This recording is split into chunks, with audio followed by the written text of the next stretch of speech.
where did the refugees come from? I don't mean did they come from Syria or Afghanistan, that we know. But why did they come? Okay, they came because of war. Where did the war come from? From my country, from the CIA, which first started to overthrow the Afghan government back in 1979. The U.S. has been involved in Afghanistan in war, both covert and overt, for nearly 40 years.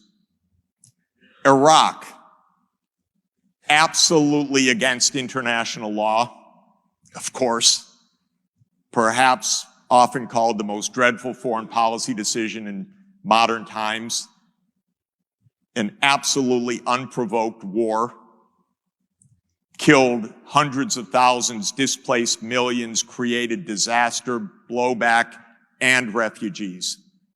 And what about Syria? Was that really the result of the protests on the ground? No. That was the result of a decision of the United States and Saudi Arabia and France and others to try to overthrow Bashar al-Assad.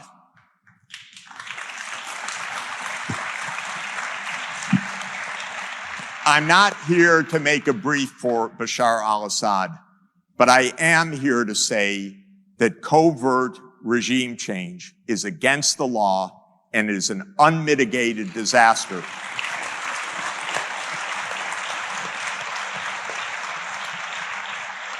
But the problem is, where was Europe's foreign policy?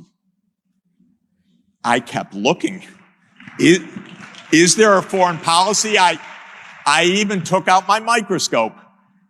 I couldn't even find a microscopic foreign policy. Because where was Europe to say, no, U.S., you know, the president signed an order, a secret order, which once in a while shows up in our newspapers, for the CIA and Saudi Arabia to coordinate for the overthrow of Assad. Where was Europe to stand up and say no? Well, some countries in Europe were cheering. That's a disaster.